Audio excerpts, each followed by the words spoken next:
Hello बच्चों, कैसे हैं आप लोग। आई थिंक आप सभी लोग बढ़िया होंगे और आज हम आपके लिए फिर से एक नई वीडियो लेके आ चुके हैं जिसमें मैं आज आपको बताने वाला हूं 80C से 80U तक की जितनी भी डिडक्शन है वो सभी आज हम करेंगे, समझेंगे कोई भी डिडक्शन क्यों दी जाती है और वहां पे क्या क्या क्राइटेरिया होता है, वहां पे मैक्सिमम लिमिट कितनी होती है। और आई थिंक आप सभी लोगों को वीडियो अच्छी लग रही होगी, प्लीज वीडियो को लाइक करना और चैनल को सब्सक्राइब भी कर दिया करो क्योंकि यार तुम्हारे हवाले वतन साथियों। तो स्टार्ट करते हैं और बिना किसी टाइम वेस्ट करे तो सबसे पहले बात करेंगे आज हम 80C के बारे में। मैंने देखी लाइफ, मैंने दिया उसे टाइम, मेरे कागजों पे करी मैंने मेरी दुआ राइम। भले लगा मुझे टाइम मगर टिका रहा मैं, मिली मुझे सक्सेस मेरा ऑटोग्राफ। तो देखो भाई, पहले अपने माइंड में एक चीज रख लो कि ये कौन सी डिडक्शन है, 80C की डिडक्शन है। और 80C की डिडक्शन किसको मिलेगी, हमेशा एक किसको मिलेगी भैया, एक मिलेगी इंडिविजुअल को, ठीक है, एक इंडिविजुअल को यानी कि एक इंसान को, और एक किसको मिलेगी, HUF मेंबर को, जिसका फुल फॉर्म होता है हिंदू अनडिवाइडेड फैमिली, ठीक है।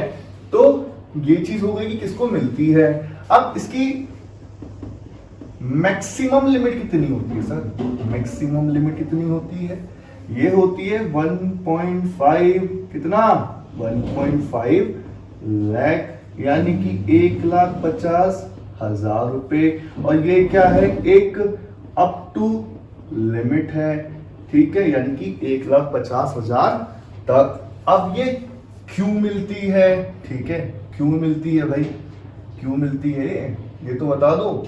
तो ये मिलती है अगर आपने इन्वेस्टमेंट करा है, क्या करा है आपने,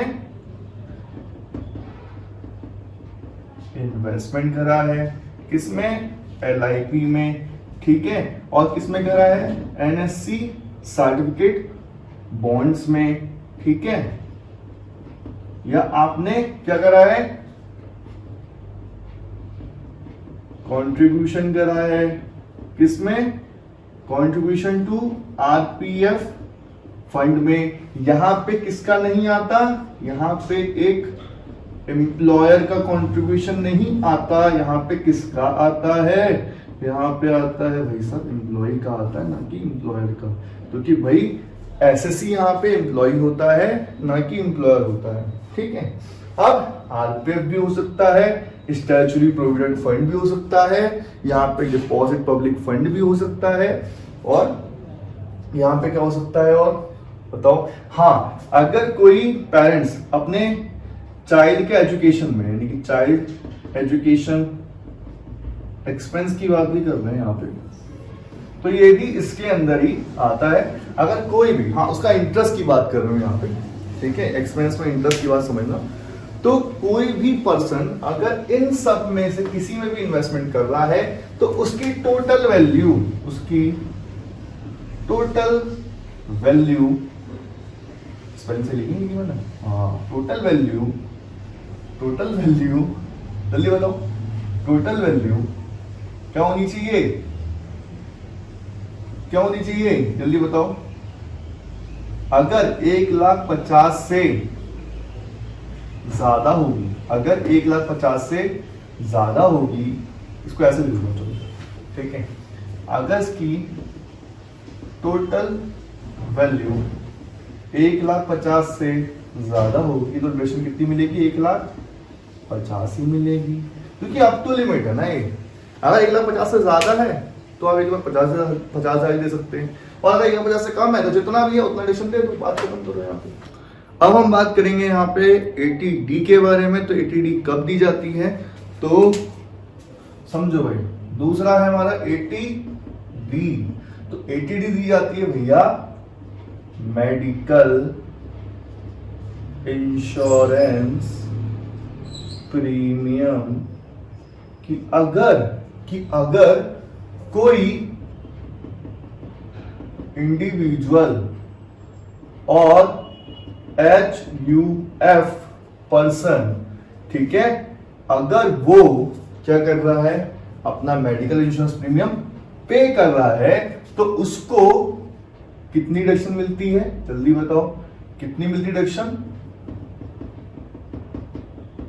डिडक्शन मिलती है अप टू ₹25,000।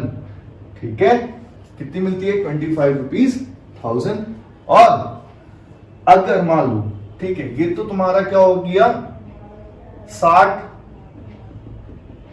साल नहीं यार, ठीक है, तुम्हारी हो गया अप टू 60 इयर्स के लिए हो गया है, अब तो 59 कर लो यार, चलो 59 इयर्स तक के लिए हो गया, ठीक है। पर अगर मान लो कोई 60 है, ठीक है, इसकी किसी की एज 60 इयर्स है, ठीक है, या उससे अबव है, ठीक है, या उससे अबव है, तो उसे 5,000 प्लस मिलती है, यानी कितनी रेशन मिलती है टोटल?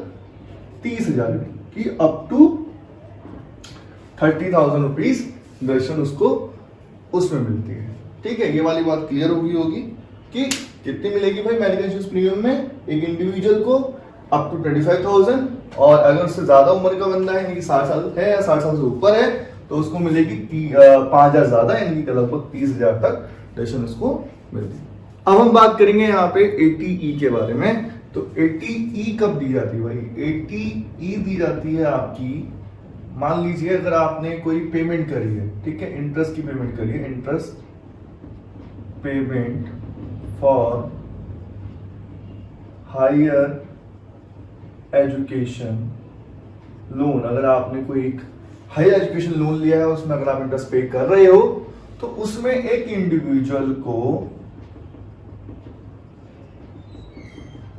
डिडक्शन कितनी मिलती है? इसमें कोई अमाउंट हमें बता नहीं रखी है, तो ये हमें क्लियर है कि भाई एक्चुअल इंटरेस्ट ऑफ लोन, कि जितना भी लोन पे इंटरेस्ट जा रहा है वही आपकी क्या हो जाएगी?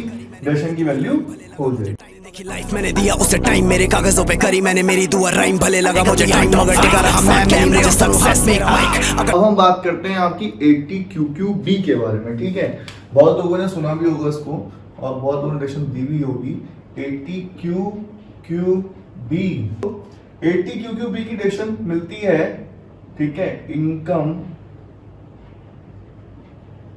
फ्रॉम रॉयल्टी, इसको रॉयल्टी ऑफ ऑथर्स कह सकते हैं इसको। ठीक है, तो अगर कोई ऑथर है, लिखने वाला व्यक्ति है, और उसको कुछ रॉयल्टी मिल रही है एज अ इनकम, ठीक है, तो वहां पे कितनी डिडक्शन मिलेगी? मैक्सिमम 3 लाख, और एक्चुअल रॉयल्टी इनकम भी कह सकते हो, विच एवर इज लेस, कि इन दोनों में से जो छोटा होगा यानी कम होगा वो क्या हो जाएगा? यहां पे डिडक्शन की वैल्यू हो जाएगी। और कुछ लोगों को देखो, मैं भी बता रहा हूं, कुछ लोगों को इसमें और 80RRB में क्या होता है, डिफरेंस समझ में नहीं आता, क्योंकि क्या है, 80RRB और 80QQB दोनों ही सेम जैसी लगती है, बस फर्क क्या होता है, दोनों में होती रॉयल्टी इनकम ही है, दोनों में होती क्या है? रॉयल्टी इनकम ही है, बट एक में क्या होता है, ऑथर की बात हो रही है, और एक में पेटेंट्स की बात हो रही है। एक में से कॉपीराइट हो रही है और एक में किसकी बात हो रही है? पेटेंट्स की बात हो रही है। और डिडक्शन दोनों की क्या होती है? सेम ही होती है कि भैया मैक्सिमम 3 लाख और एक्चुअल रॉयल्टी दोनों में से विच एवर इज लेस। ठीक है, दोनों है सेम ही, दोनों में बात रॉयल्टी की हो रही है, बट एक में ऑथर की बात होती है, एक में पेटेंट्स की बात होती है। बच्चे क्या करते हैं, कहीं कहीं पे उनको पेटेंट्स दिखता है क्वेश्चन में, वो क्या करते हैं 80QQB बना देते हैं उसको। तो ऐसा नहीं भाई, दोनों में डिफरेंस है ब्रदर, दोनों में क्या है? डिफरेंस है।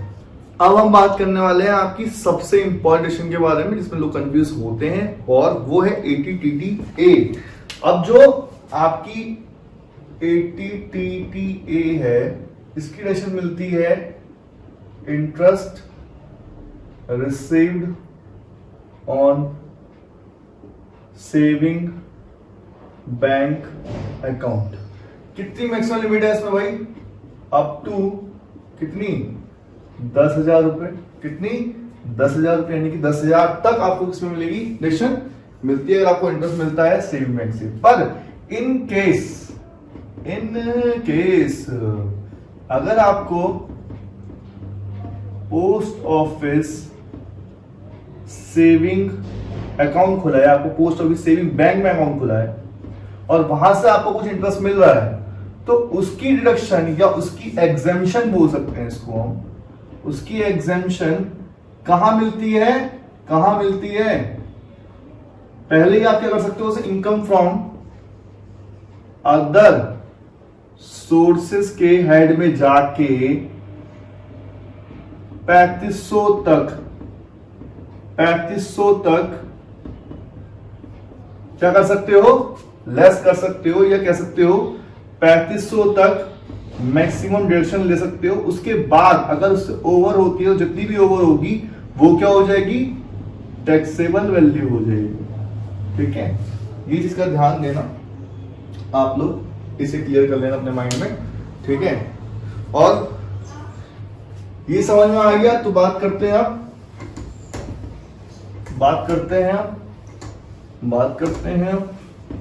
अपने बारे में। मैं बात करूंगा, इसी बारे में बात करेंगे, क्वेश्चन के बारे में। तो अब बात करते हैं ATU की। ये बहुत इजी है। ठीक है, ये डिडक्शन मिलती है एक, अगर मान लो कोई पर्सन डिसेबल है। ठीक है, अगर कोई डिसेबल है या डिसेबिलिटी है,